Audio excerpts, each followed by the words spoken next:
Madame la Consul.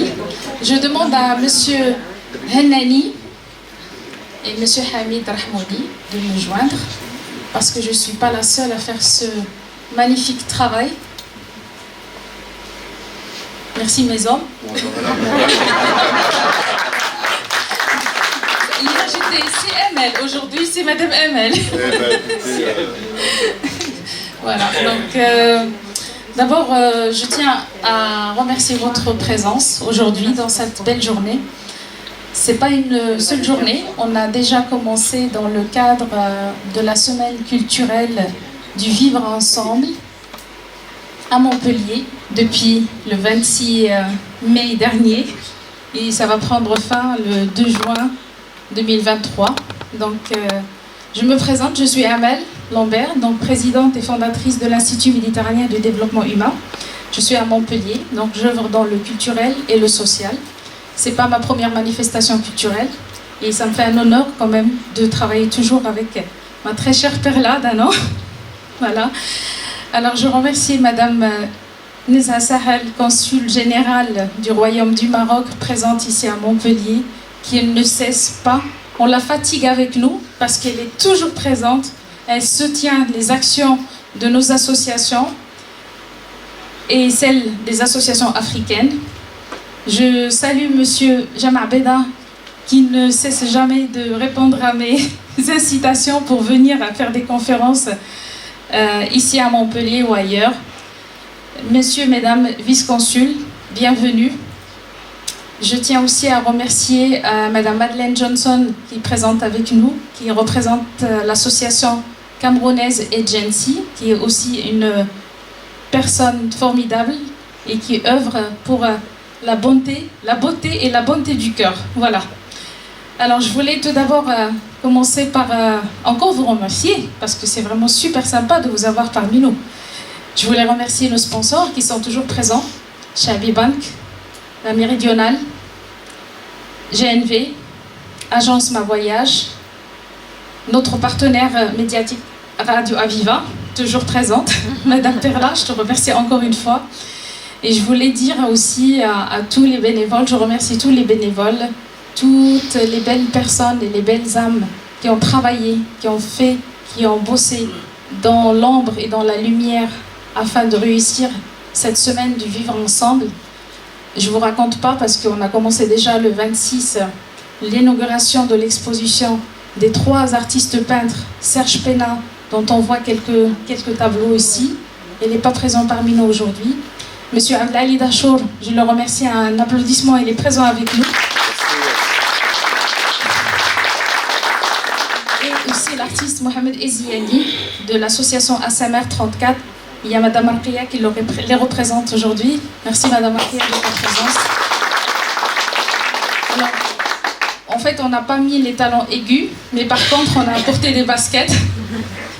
Parce que samedi, avec Monsieur Rahmouni, lui, il va prendre la parole après moi, président aussi d'une association d'Avignon.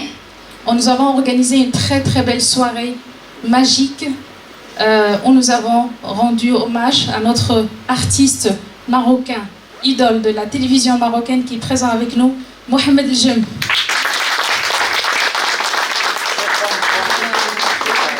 Vous avez sûrement vu cette icône dans la télé, dans le théâtre, partout. Donc nous avons aussi également organisé hier, samedi, une très très belle soirée à la salle Guillaume de Nogaret. Magnifique, on a évoqué les différentes cultures du Maroc et c'était vraiment un spectacle. En fait, il manquait juste un mari et une mariée. Voilà. Et aujourd'hui spécialement, donc avant de parler de la conférence d'aujourd'hui, je vais quand même donner la parole à Sey Hamid Rahmouni. Shukran lillah Amal. Assalamu alaikum. Bonsoir. Shalom. Je suis très heureux d'être parmi vous, avec vous ce soir. Donc je suis Hamid Rahmouni, président de l'association Amitié Entraide Franco-Marocaine. J'ai eu l'honneur de conduire un groupe de présidents de communautés juives de France au Maroc en février dernier. Donc on a fait un voyage en retour aux sources, on l'a appelé retour aux sources, et ça s'est très bien passé. Jean-Didier Desvilles est là pour témoigner. Donc, on a fait un voyage superbe. Et on est en train d'organiser un autre voyage à partir du 7. Il y a un Moussem à Fès le 7 juin. Donc on va être là-bas du 7 au 14. Donc notre association, elle a été créée en 2006. Elle a toujours œuvré pour l'amitié, le partage et le vivre ensemble. Donc je suis honoré d'être avec vous ce soir. Merci. C'est la première fois que je rencontre ces deux hommes et sur ce travail qui est vraiment magnifique et j'espère que ce ne sera pas la dernière fois. Je passe la parole à Céline Dani Mohamed. Merci Amal. Merci à vous tous, messieurs, mesdames. Ça fait un grand honneur ce soir de recevoir parmi nous.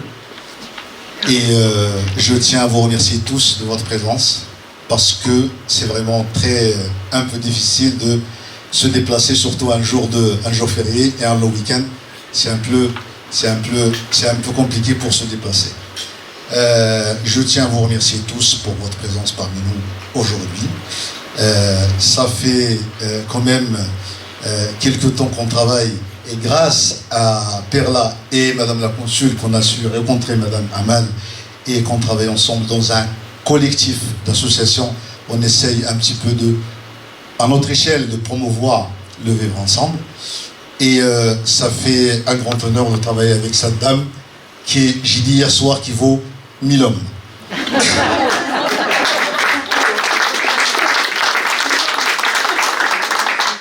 Je pense qu'il a tout dit. Il n'y a rien à rajouter. Sauf que je tiens quand même à remercier Madame la Consul de sa présence, de son application auprès de tissus associatifs de la diaspora marocaine ici à Montpellier. Je tiens à vous remercier. Grâce à votre encouragement, on a su quand même travailler et à votre appui.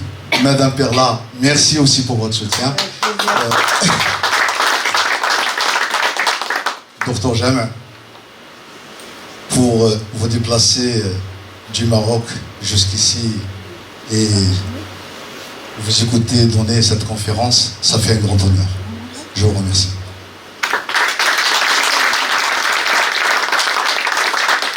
Pour ne pas trop... voilà, je repasse. Voilà. Merci à vous tous et j'espère que vous allez profiter de cette soirée. Jean Abdillah, et c'est un éminent penseur et un grand docteur qui va vraiment nous apporter beaucoup de choses ce soir. Merci et à très bientôt, Inch'Allah.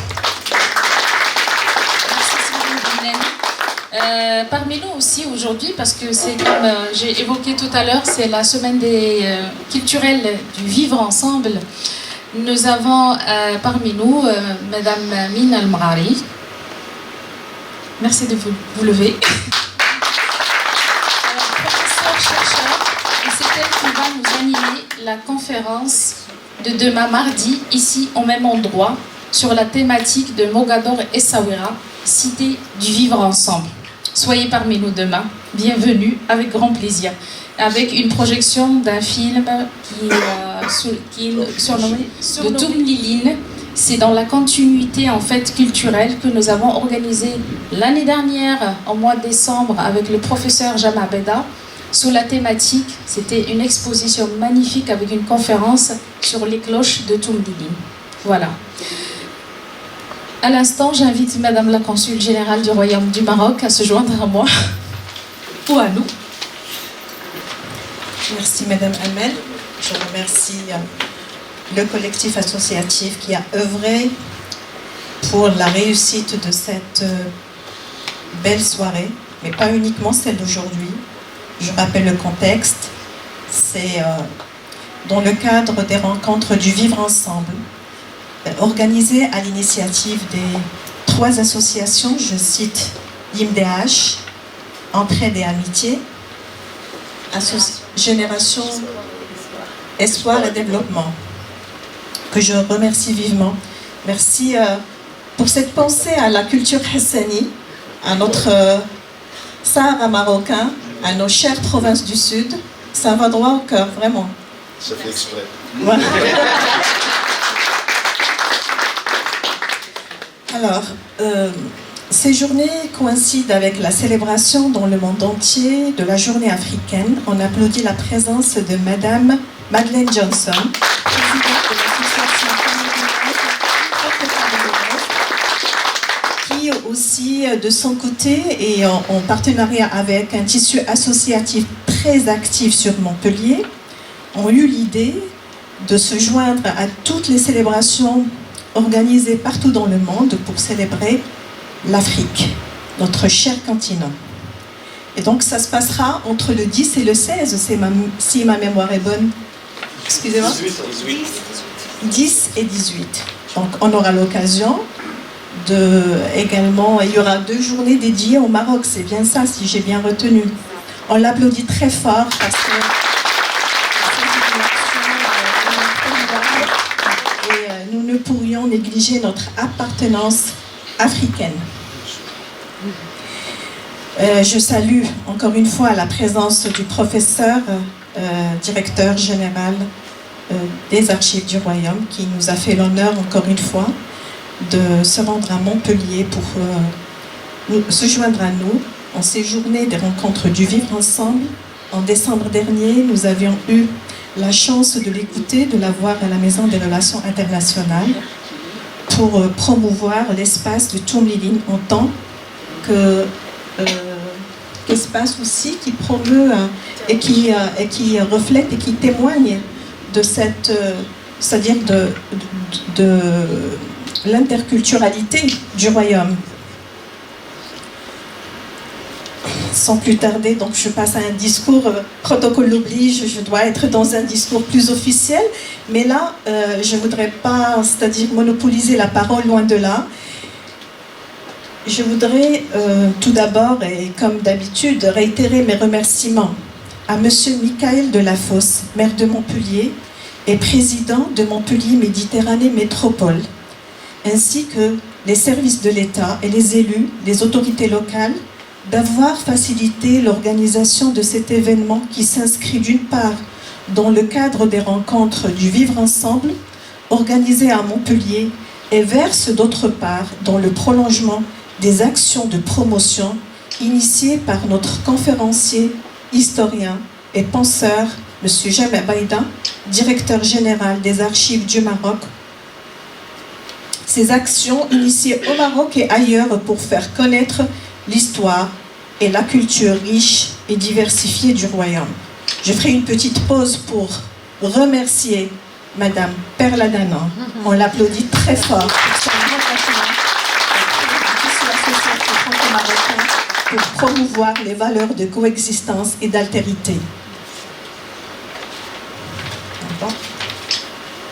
Chère présence, le Maroc, terre de paix et de coexistence, ayant de tout temps promu la cohabitation de plusieurs religions et cultures, se distingue par cet attachement à la diversité et aux valeurs de respect, de tolérance et de l'ouverture sur l'autre, grâce au leadership clairvoyant de Sa Majesté le roi Mohammed VI, que Dieu l'assiste, et commandeur de croyants en matière de dialogue interculturel et en faveur de la préservation de la culture et du patrimoine hébraïque du royaume.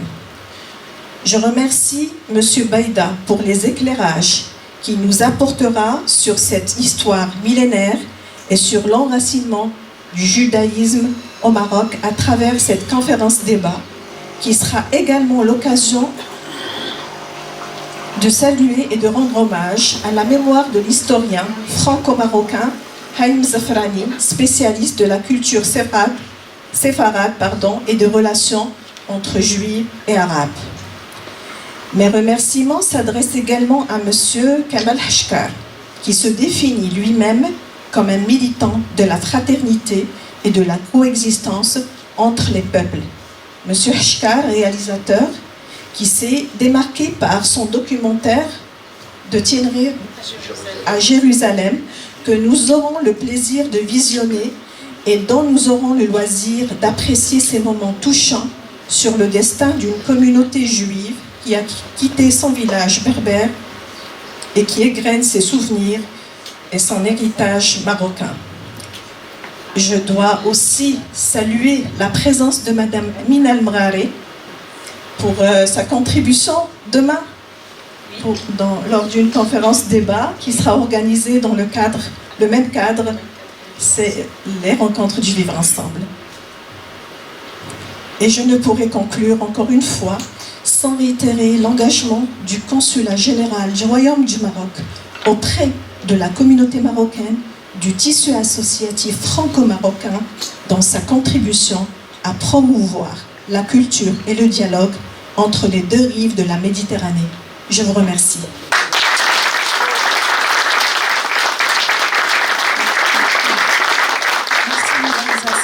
Consul général du Royaume du Maroc. Merci encore de votre soutien, votre présence. On sait très bien que votre agenda est hyper chargé, mais merci encore, mille merci. Vos applaudissements s'il vous plaît. À cet instant, j'invite Madame Perla Danan à nous joindre pour un petit mot d'accueil. Je l'aime bien cette femme. Franchement, je l'aime bien parce qu'elle fait beaucoup de choses.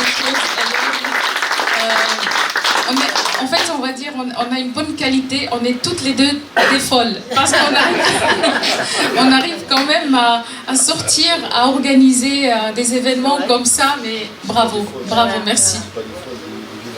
Il faut dire que Amal a beaucoup d'énergie et d'organisation et que c'est un vrai plaisir de travailler avec toi. Notre histoire a commencé pendant le Covid, on se connaissait avant, mais elle tournait dans les familles sans masque.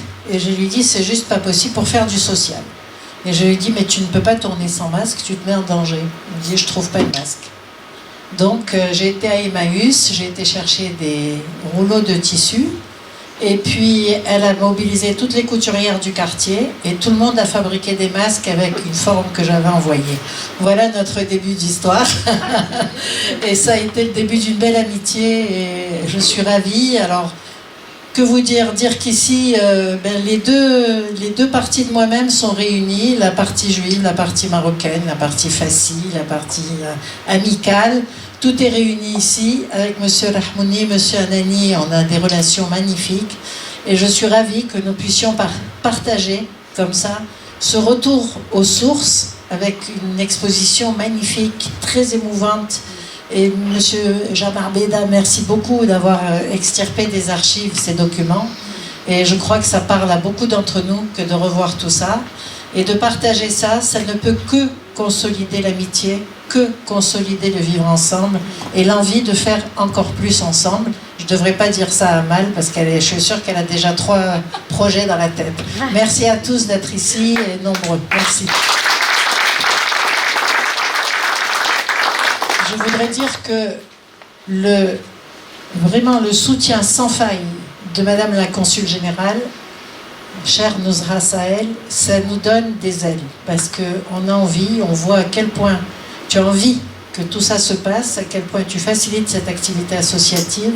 Et je crois que la base de l'amitié des peuples, c'est de faire des choses ensemble et de se connaître mutuellement. Merci. Merci Perla, merci encore. Merci mille fois, attention. Alors, je vais parler un petit peu brièvement du programme, d'accord? Donc, la thématique de la soirée ou de la conférence qui va être animée par le professeur Jamar Beda et sur l'imminent penseur du judaïsme marocain, Haïm Zafrani. Et j'ai eu vraiment le plaisir et l'honneur de visiter la vraie collection à Beit Dakira, à Essaouira, avec Hicham, Dinar. J'ai pris beaucoup de plaisir à visiter, à prendre des photos. J'étais comme une folle, mais c'est un enrichissement spirituel. Il y avait beaucoup de bonne énergie. Et aujourd'hui, je remercie encore M. Jamar Beda parce que quand je frappe à sa porte, il me donne toujours une clé USB pleine de bonnes choses. Mon bureau n'a pas de porte. Voilà, en plus, son bureau n'a pas de porte. Merci encore, M. Jamar Beda. Voilà. Alors, si vous voulez, on peut déjà commencer par une pause café avant d'entamer quand même la conférence. Ça va vous réchauffer un peu le cœur. Et après la conférence, on aura, comme vous l'avez vu déjà, une bonne collection qu'on a pu accrocher au mur. Ça va vous rappeler beaucoup de souvenirs. Par la suite, il y aura un petit débat avec un diaporama. Et par la suite, donc, on fera la projection du film de Kamal Hashkar, un très gentil homme. Moi, j'ai regardé son documentaire, vraiment, j'ai pleuré, personnellement, parce que je ne vous demande pas de sortir vos mouchoirs, hein. Je vous laisse la surprise. Je vous invite d'abord à prendre une pause café et on continuera. Merci. Merci beaucoup. Bonsoir. Madame Zassahel, consul général du Royaume du Maroc à Montpellier, merci pour votre présence. Madame Perla Danon, est-ce qu'elle était là? Perla Danon, elle était là, je la salue quand même, je la salue, elle était là, elle va nous rejoindre, sans doute qu'elle est prise par des contacts. Et mesdames et messieurs, honorable assistance, mais je dois saluer aussi le collectif des associations qui ont initié un ensemble de rencontres et d'activités dans cette semaine du vivre ensemble. Merci à vous de me recevoir dans cette belle ambiance du vivre ensemble. Et bien entendu, je salue la présence parmi nous de l'icône du théâtre, et pas seulement du théâtre marocain, c'est Mohamed Jem, toujours discret. Tu n'aimes pas la lumière, mais la lumière t'aime. Honorable assistance. D'emblée, rappelons ce qui pourrait être ou ce qui pourrait sembler comme une évidence historique, mais qui ne l'est pas forcément aujourd'hui auprès d'une nouvelle génération. Une nouvelle génération de Marocains pour qui le juif est tout simplement une autre altérité. Une autre altérité qui n'a rien à voir avec l'histoire et la culture marocaine. Là, je mets un peu à l'index des lacunes de l'éducation nationale. Et pourtant, la présence du judaïsme au Maroc est très ancienne puisqu'elle remonte à plus de 2000 ans. Elle est attestée. Elle est attestée dans cette région depuis l'Antiquité. Des tribus amazirs, berbères, étaient certainement de confession juive. Comme d'autres ont embrassé la religion chrétienne et plus tard l'islam. On m'a souvent posé la question, qui êtes-vous? Je dis, écoutez, moi je suis comme ces sédiments archéologiques. Il y a tout en moi.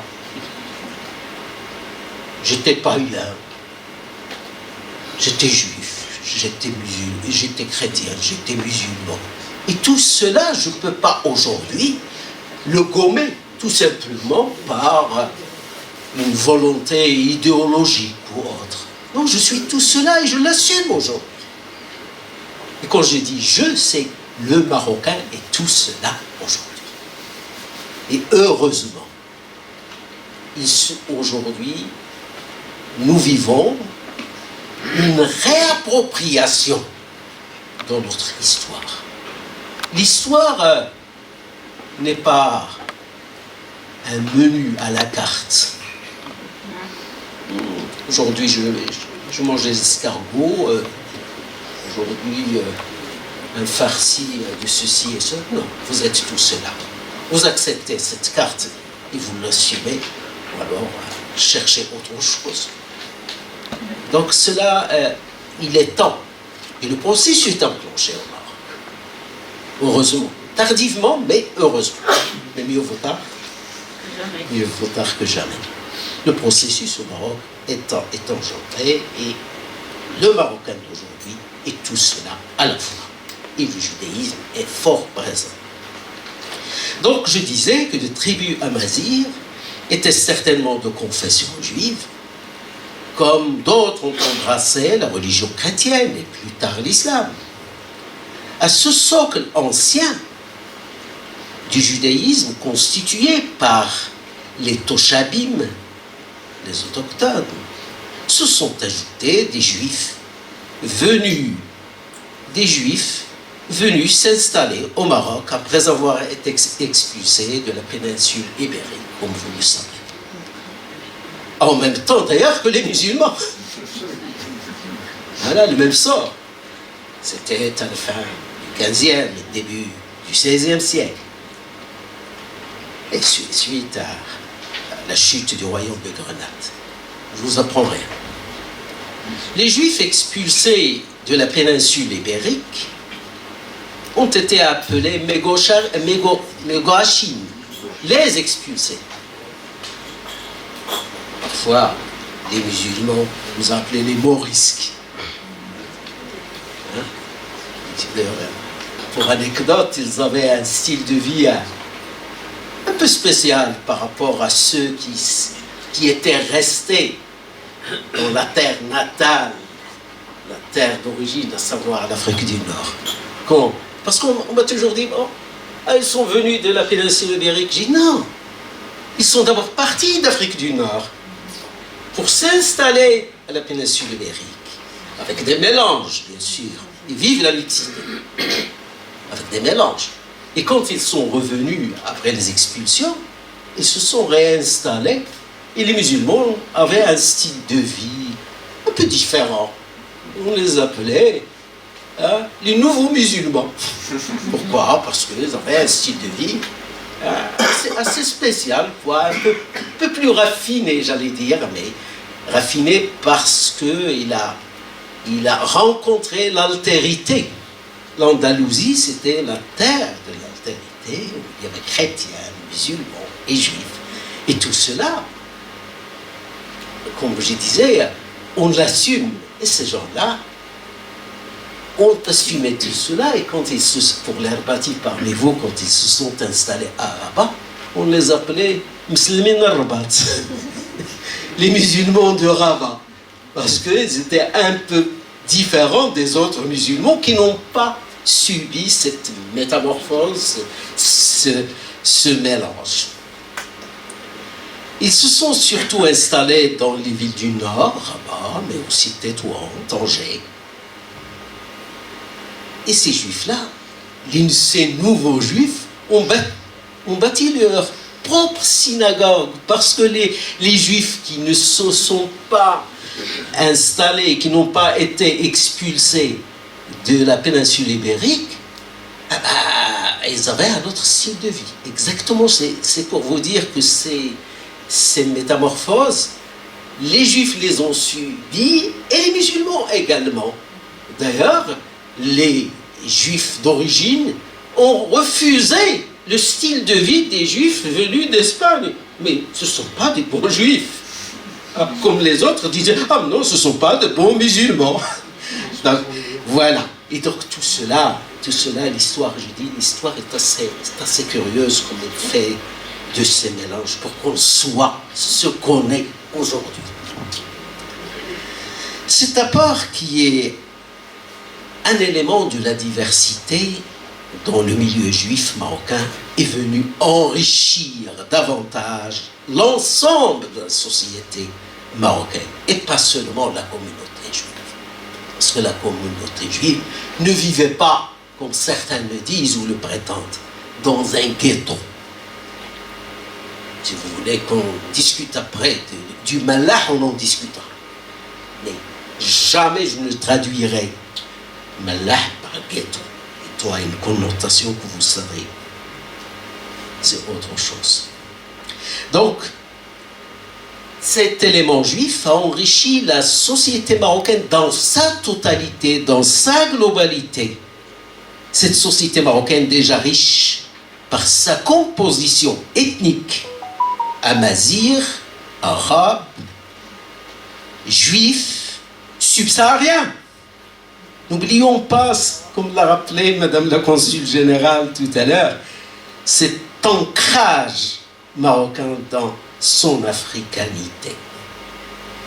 Et j'ai horreur des gens qui disent, de mes compatriotes, qui disent nous et l'Afrique. Non, nous sommes d'abord des Africains.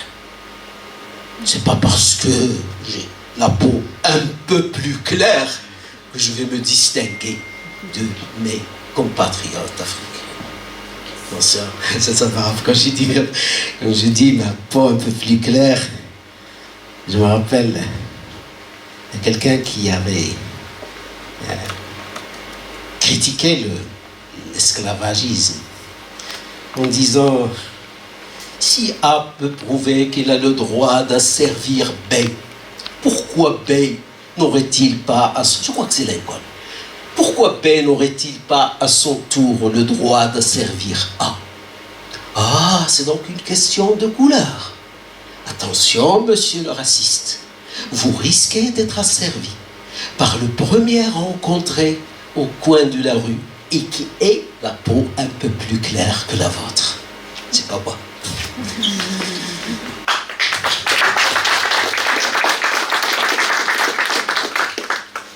Le Maroc étant tombé sous la domination coloniale, la diversité multiforme que nous venons de mentionner n'a pas été un atout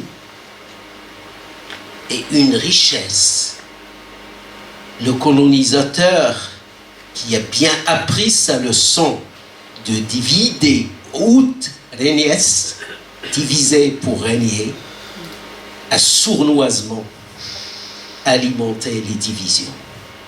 Alors que les divisions devraient être un facteur de richesse.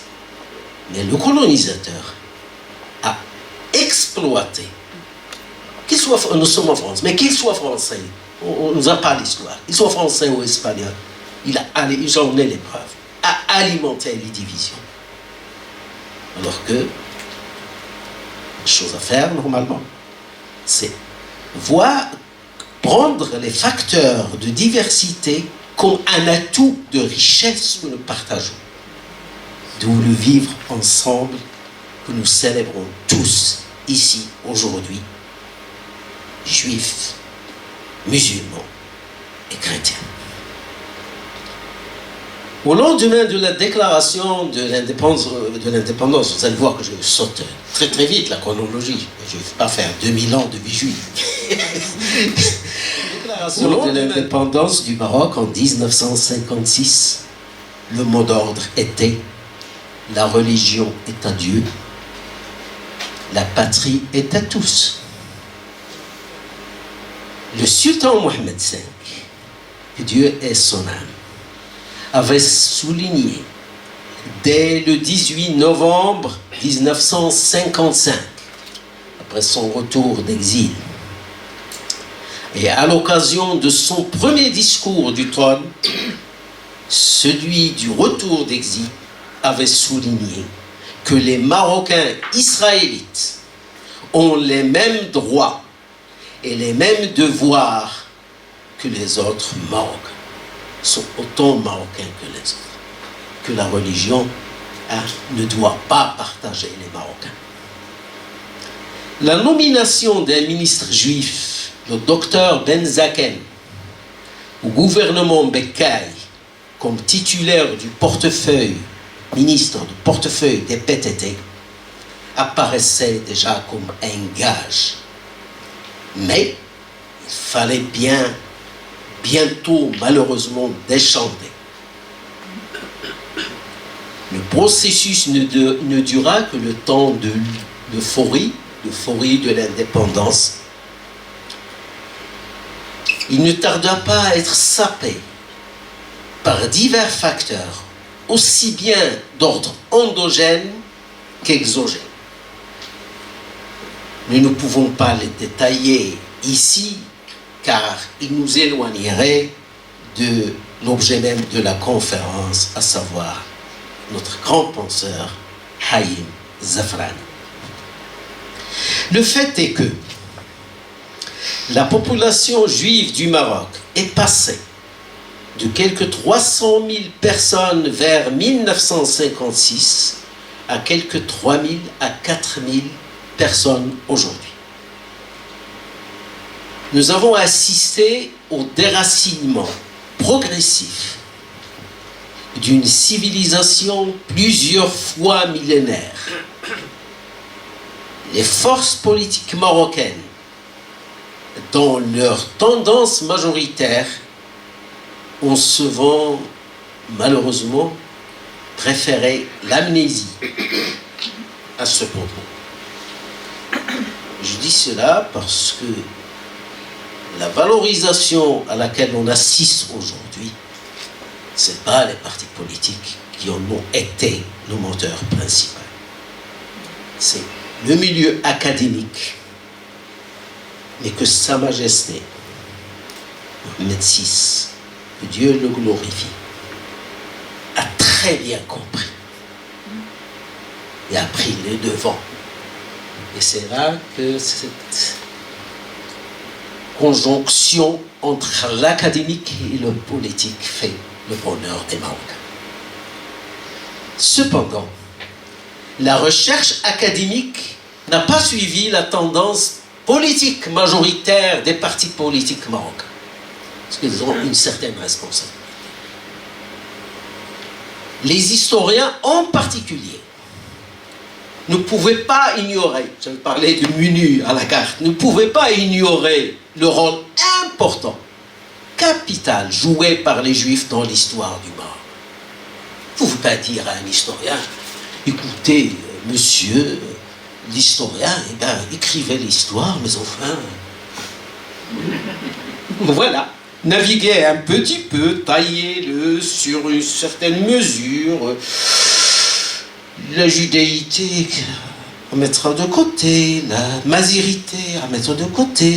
Non, un historien digne de ce nom n'a pas à subir ces pressions qui sont d'ordre idéologique. C'est pourquoi l'université marocaine a été à l'avant-garde de cette réappropriation, j'allais dire, de notre judéité. La recherche académique, donc, n'a pas suivi la tendance politique idéologique majoritaire. Les historiens, en particulier, ne pouvaient pas ignorer le rôle important joué par les Juifs dans l'histoire du Maroc. L'historiographie est passée de la monographie régionale à la monographie thématique.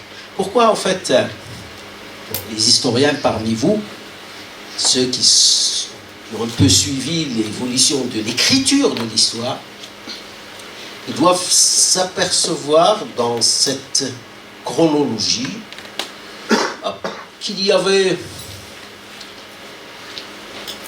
au lendemain de l'indépendance, une euphorie de l'arabisme, du nasserisme, jusqu'aux années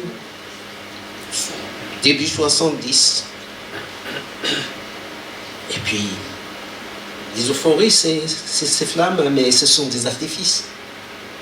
Artifices, quelquefois, c'est beau à regarder, mais la réalité est autre. Et puis, ça a décliné. Quand, dans l'historiographie marocaine, est apparue ce qu'on appelle la recherche monographique. La recherche monographique, c'est une sorte de puzzle d'écriture de l'histoire, où chaque région essaie de valoriser sa région par des monographies régionales. Oh, vous ne pouvez pas écrire une monographie régionale au Maroc. Un Maroc qui est un tissu où il y a une imbrication judéo-musulmane, tout en essayant de contourner certaines choses pour diviser au début tout à fait idéologique. Et donc, la monographie universitaire a mis, comment dirais-je, les projecteurs sur cette diversité tout en la saluant comme une richesse. Et ça, c'est nouveau. Ce qu'on n'entendait pas besoin de les citer, certaines tendances politique majoritaire du Maroc de l'époque. Et puis, maintenant, nous sommes passés, après cette monographie régionale, à des monographies plutôt thématiques. Des monographies thématiques, ça veut dire, on peut parler de la presse juive, par exemple, ou des us et coutumes dans du Mellah de Tinrir, mais des choses beaucoup plus fines, beaucoup plus pointues, ça veut dire on passe du macro au micro. Ainsi, ce chantier a donné de nombreuses thèses de qualité traitant des Juifs et des relations intercommunautaires, mais qui malheureusement n'ont pas toutes été publiées. Pourquoi? Pour la simple raison que généralement ces thèses ont été élaborées dans un but de diplôme, et que le jeune là qui soutient sa thèse, après avoir soutenu sa thèse, d'abord il recherche un job. Il ne recherche pas, mais il appartient aujourd'hui à des communautés de favoriser ces publications de ces travaux qui sont rangés dans des placards. Et il y a beaucoup de thèses dont les auteurs n'ont pas eu la possibilité de rendre public, alors qu'elle enfin toute une richesse. Là, il y a quelque chose à exploiter. Ce chantier a ainsi donné de nombreuses thèses de qualité traitant des Juifs et des relations intercommunautaires. La publication par la Faculté des Lettres et des Sciences humaines de Rabat des travaux de Mohamed Kelbi, que vous connaissez, qui a déjà été invité ici à Montpellier, je vois. Son travail monumental, Juifs et musulmans au Maroc, qui a été publié en 1994, et puis son autre livre, Les Protégés, en 1996, ont constitué un tournant dans la recherche universitaire marocaine sur le judaïsme marocain. Depuis lors, il y a eu beaucoup de travaux qui ont été faits. Il faudrait mettre cette évolution dans son environnement, un environnement politique qui a changé aussi. Dès le début des années 90, le Maroc s'est engagé dans des réformes politiques démocratiques qui élargissent, même timidement quelquefois, la marge des libertés individuelles et collectives, et bien entendu académiques. D'où un intérêt sans précédent pour les particularismes identitaires, non pour les enfermer dans du communautarisme fermé, mais comme un atout de richesse du pays. C'est d'ailleurs dans ce contexte que naquit, au sein de l'université Mohammed V de Rabat, en 1997, le groupe de recherche et d'études sur le judaïsme marocain, le GREJ, que j'ai eu l'honneur de présider. Il s'agissait alors de mettre en valeur la diversité culturelle, historique et linguistique du Maroc, en se consacrant particulièrement à des études sur le judaïsme marocain, composante essentielle du patrimoine marocain qui n'avait pas encore reçu tout l'intérêt qu'il méritait dans la recherche académique nationale. Mais bien avant notre modeste initiative, c'est encore dans le milieu académique que s'est imposé Haïm Zafrani comme un éminent penseur du judaïsme marocain, qui a d'abord écrit 1000 ans de vie juive au Maroc, et puis après 2000 ans de vie juive au Maroc. Conscient de son apport, l'établissement Archives du Maroc a tenu à lui rendre un vibrant hommage. D'abord au Maroc, en novembre 2021, à l'occasion de la Journée nationale des archives, en collaboration avec l'association Essaouira Mogador, présidée par M. André Azoulay, conseiller de Sa Majesté le roi Mohamed VI, et puis aujourd'hui à Montpellier en collaboration avec l'association Institut méditerranéen du développement humain présidée par Madame Amal El-Rilay. Merci Madame.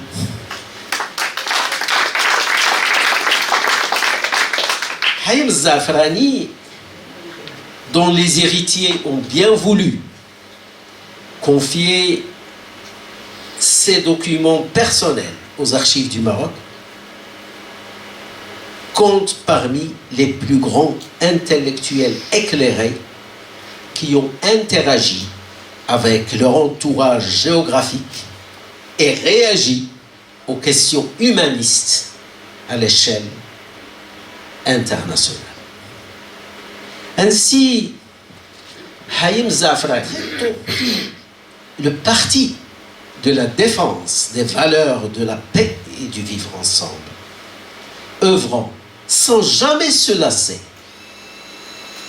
pour la promotion des idées de tolérance et d'entente dans les différents groupes et peuples du monde. Parce que quand on croit profondément à des valeurs, il ne faut pas s'arrêter au milieu de la route. Il faut y aller. Et que les entraves, les embûches soient autant de facteurs qui suscitent votre volonté et votre amour pour le challenge, pour le défi. Sinon, vous n'êtes militant de rien. Si à la première embûche, vous baissez les bras, je ne serai pas parmi vous aujourd'hui. Le jour en 97, quand j'ai créé le groupe de recherche, le GREJ, le groupe de recherche et d'études sur le judaïsme marocain, au sein de l'université Mohamed V, avec la bienveillance des autorités scientifiques de cette université, un collègue,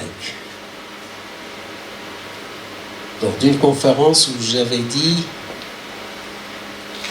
que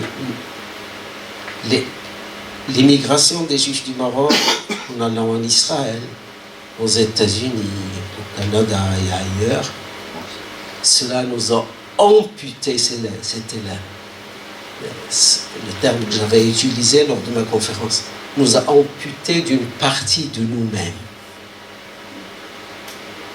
Ce collègue, qui est géographe, mais je ne dirai pas son nom, m'a dit: tu n'as rien trouvé d'autre à faire que de t'occuper de ces gens-là. S'ils sont partis, ben tant pis pour eux.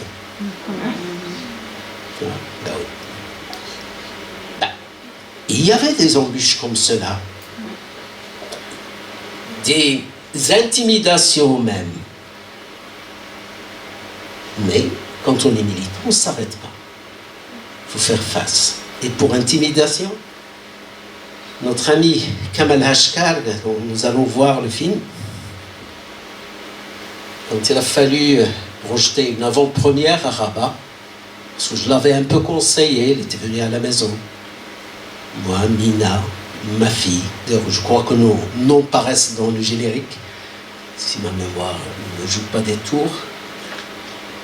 Il devait donc projeter, je crois que c'était à la Bibliothèque nationale. Et puis il y avait une sorte de lobbying, j'allais dire, intégriste, qui a voulu saper, gêner cette projection. Un petit groupe s'était amassé pour dire: oh là, c'est du sionisme, je ne sais pas quoi. Et il n'a pas pu, il était tout malheureux parce que son film n'avait pas encore connu le succès que l'on sait aujourd'hui, projeté un peu partout dans le monde. Il était tout malheureux. J'ai dit: Kamal, demain, s'il te plaît, tu mets ton CD, ton film sur toi. Demain, tu viens à l'université. Le rempart de l'université est plus fort que ces groupuscules. Et effectivement,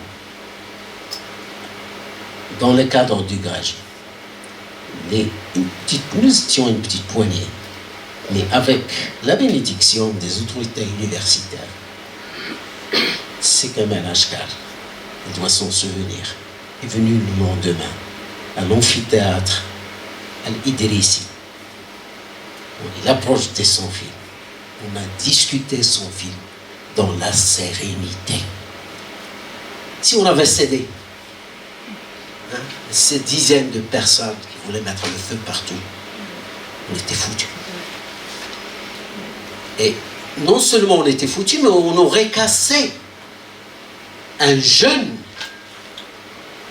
cinéaste qui démarrait. On aurait cassé une carrière. Alors, vous savez qu'aujourd'hui, Kamal Ashkar est demandé partout dans le monde. Il est demandé, sollicité, plein de prix. Et un film qui réussit, on donne un autre. On aurait cassé au début. On n'aurait pas ce calibre de cinéaste que nous avons aujourd'hui. Donc je disais, Haïm Zafrani a compris très vite qu'il ne fallait pas se lasser pour la promotion des idées de tolérance et d'entente entre les différents groupes et peuples du monde. Ceci à une époque où régnaient les tensions et les luttes menant au conflit et aux guerres, dont l'ombre s'était élargie avec la montée des idéologies rivales et le déclenchement d'une ruée vers toutes sortes d'intérêts étriqués ayant entraîné à leur perte un nombre incalculable de vies humaines innocentes à travers le monde. L'attachement de Haïm Zafrani à ces idées éclairées n'émanait pas d'une conjoncture économique, sociale ou politique déterminée, et encore moins d'un quelconque fanatisme religieux, racial ou ethnique. Cette foi jaillissait en fait de la largeur d'esprit et de pensée qui fut la sienne. Ce trait, Zafrani le devait au milieu multiculturel. Son Essaouira natal, dont Mina va parler demain, qui le forgea étant jeune. Ainsi, il devait cela aussi à l'éducation double qu'il avait reçue, tenant d'une part du système moderne et d'autre part du système traditionnel, nourri et par la culture juive ancestrale et par la culture arabo-islamique. C'est ce terroir, c'est le terroir des Essaouira dont je parle, et pour élargir le pays, le Maroc, vous connaissez, qui est ce grand terroir qui permettait cette symbiose. Il le permet toujours. Bien appréhender les idées de Zafrani exige qu'on les replace dans leur cadre spatio-temporel global. Aussi, son choix de l'Occident musulman comme domaine d'étude n'était pas arbitraire. Le choix de cette région, au sein de laquelle le Maroc et l'Andalousie avaient autrefois joui d'un statut privilégié, le choix de cette région cache en filigrane toute une dimension symbolique et sémantique. Car cette région avait incarné jadis les divers aspects du vivre ensemble, des relations de voisinage fondées sur l'entente et l'harmonie qui s'étaient tissées entre les communautés musulmanes, juives et chrétiennes, et qui expliquent la prospérité qu'avait connue cette région durant de longs siècles. Alors, encore une fois, je reviens à ce menu. N'allez pas dans l'histoire chercher 2 ans ou 3 ans où il y aurait des incertitudes, des troubles, etc. Et vous me dites, ah oui, c'est passé chez les Almohades à telle époque, à telle... C'est pas comme ça qu'on lit l'histoire. On lit l'histoire dans la longue durée. Les animosités, les conflits, il y en avait aussi entre tribus musulmanes, hein, marocaines de telle région, hein, des voisins, comme il peut y en avoir même dans une même famille. Donc, moi je parle en tant qu'historien où je vois dans la longue durée les effets et le mouvement de l'histoire.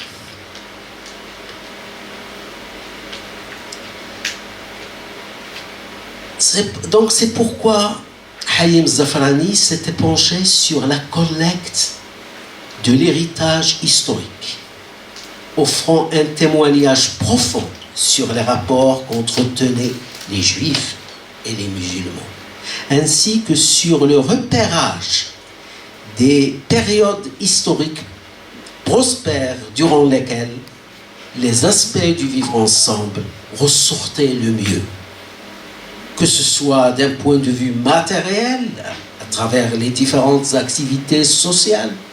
Là, je crois que toutes les archives, là, une sélection d'archives, c'est